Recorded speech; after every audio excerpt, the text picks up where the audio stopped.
আমি ৰাইজৰ দলৰ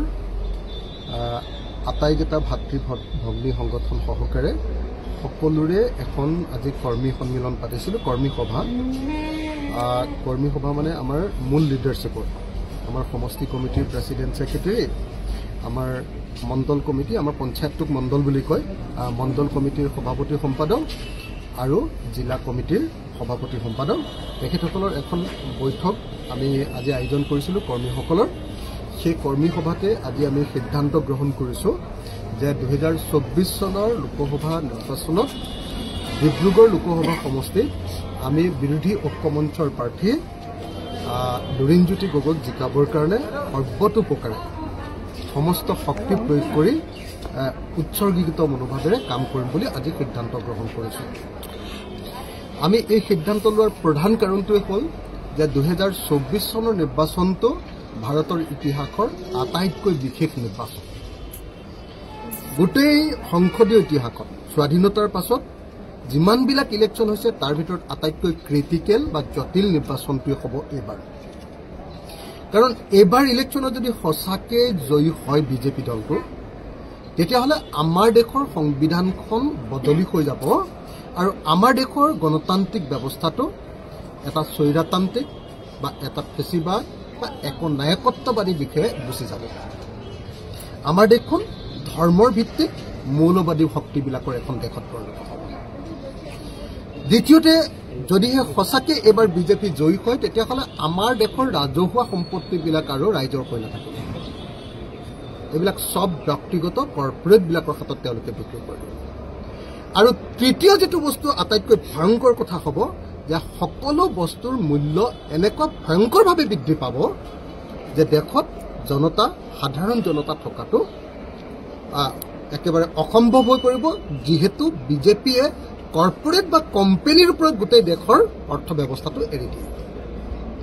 সেইকাৰণে আমি স্পেচিফিকেলি আজি কেনেকৈ ডিব্ৰুগড় লোকসভা সমষ্টিত আমাৰ প্ৰাৰ্থীক জয়ী কৰাব পাৰোঁ, লুৰিণজ্যোতি গগৈক আমি জয়ী কৰাব পাৰোঁ, তাৰ কাৰণে ৰণকৌশল ৰচনা কৰাত আমি ব্যস্ত হৈছোঁ। নম্বৰ 1। নম্বৰ 2, আমি সৰ্বানন্দ সোণোৱালক কিয় ভোট দিয়া উচিত নহয় এই সম্পৰ্কে আমি প্ৰত্যেকজন কৰ্মীৰ পৰা মতামত যেতিয়া গ্ৰহণ কৰিছোঁ, তেতিয়া আমি দেখিছোঁ যে সৰ্বানন্দ সোণোৱাল নামৰ মানুহজনে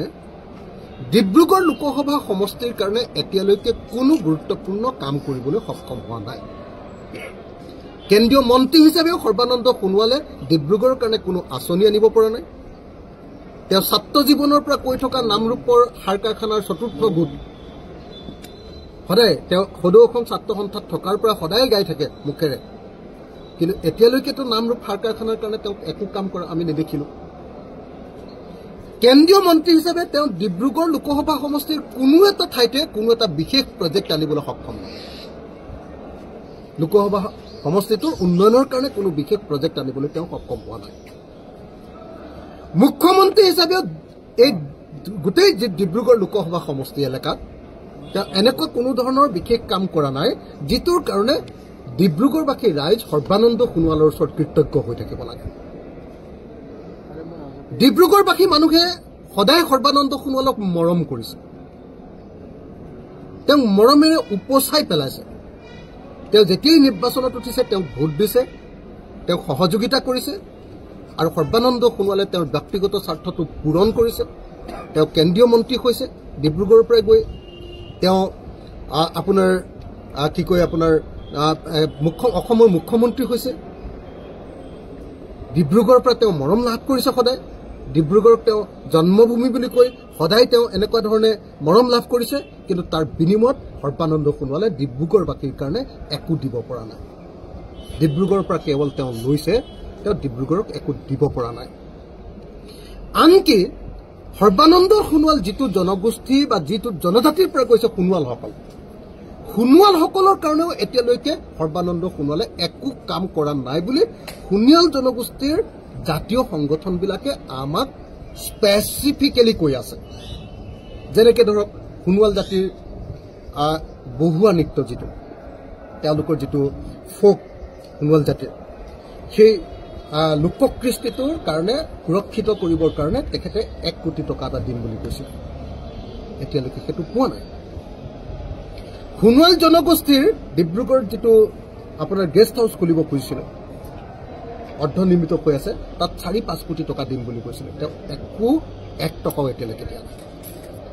সোণোৱাল জনগোষ্ঠীৰ মানুহক সকলো গোটেই ডিব্ৰুগড় লোকসভা সমষ্টিত সোণোৱাল জনগোষ্ঠীৰ মানুহক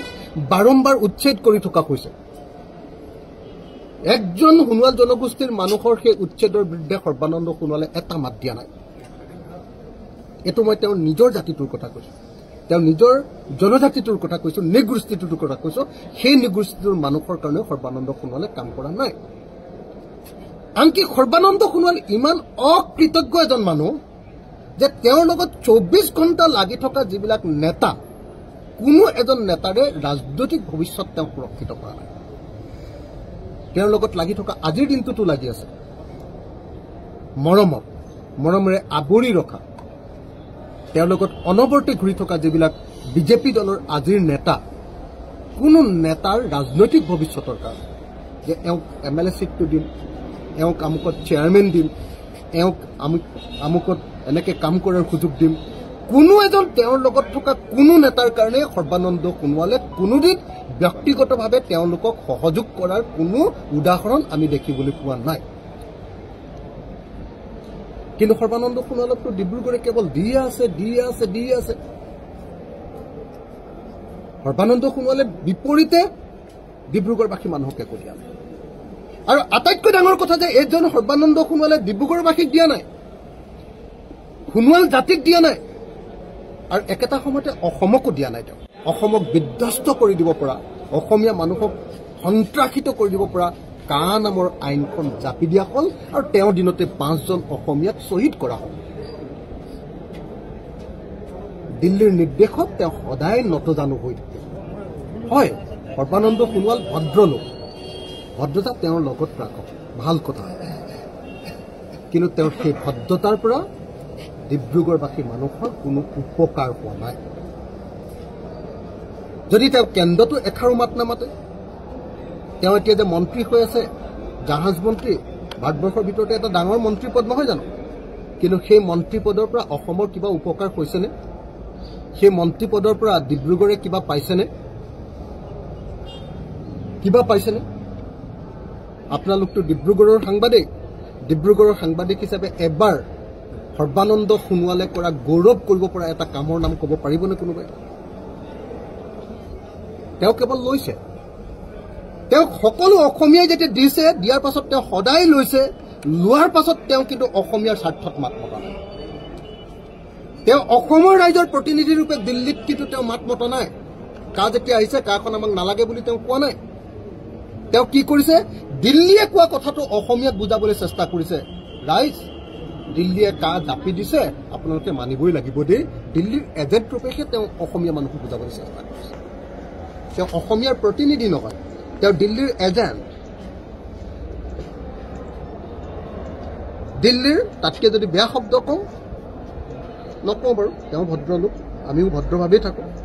কিন্তু এটা কথা খাটাং যে তেওঁ অসমৰ মানুহৰ প্ৰতিনিধি হ'ব পৰা নাই তেওঁ দিল্লীৰ এজেণ্ট ৰূপেহে অসমলৈ ঘূৰি আহিছে আজিৰ দিনটোত সেইকাৰণে এনেকুৱা এজন মানুহক আমি জিকাব লাগে যি অসমক প্ৰতিনিধিত্ব কৰিব দিল্লীত অসমৰ কণ্ঠ হ'ব দিল্লীত সেইকাৰণে আমি লুৰিণজ্যোতি গগৈক ডিব্ৰুগড় লোকসভা সমষ্টিৰ পৰা জিকাবৰ কাৰণে সকলোৱে প্ৰাণে চেষ্টা কৰিছোঁ মই সমগ্ৰ ডিব্ৰুগড়বাসী ৰাইজক হাতজোৰ কৰি অনুৰোধ জনাইছোঁ যে লুৰিণজ্যোতি গগৈ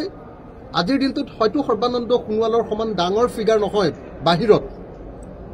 কিন্তু লুৰিণজ্যোতি গগৈয়ে অসমীয়াৰ কণ্ঠৰূপে দিল্লীত অসমীয়া মানুহৰ কথা ক'ব অসমৰ কথা ক'ব কা আন্দোলনত চিৎকাৰ কৰা মানুহৰ ভাষা লুৰিণজ্যোতিৰ মুখেৰে দিল্লীৰ সংসদত উঠিব বানপানীত ককবকাই থকা অসমীয়া মানুহৰ ভাষা লুৰিণজ্যোতিৰ মুখেৰে দিল্লীত উঠিব আমি অসমীয়াক ৰিপ্ৰেজেণ্ট কৰাব পাৰিম লুৰিণজ্যোতিৰ জৰিয়তে সেইকাৰণে মই আন্তৰিকতাৰে সৈতে ডিব্ৰুগড় সমষ্টিবাসী ৰাইজক আহ্বান জনাইছোঁ সকলো ৰাইজকে মই আহ্বান জনাইছোঁ আপোনালোকে সকলোৱে জানে মই নিস্বাৰ্থভাৱে অসমৰ কাৰণে কাম কৰিবলৈ চেষ্টা কৰোঁ এই মুহূৰ্তত মই আপোনালোক সকলোকে অনুৰোধ জনাইছোঁ আপোনালোকে নাম দেখি কেৱল সৰ্বানন্দ সোণোৱালকাৰ ভোট দি নাথাকিব আপোনালোকে কামৰ কাৰণে অসমীয়াৰকৈ মাত মাতিবৰ কাৰণে দিল্লীত অসমৰ ফেচ ৰূপে অসমৰ মুখ ৰূপে অসমৰ প্ৰতিনিধি ৰূপে দপদপাই থাকিবৰ কাৰণে আপোনালোকে লুৰিণজ্যোতি গগৈক ভোট দিয়ক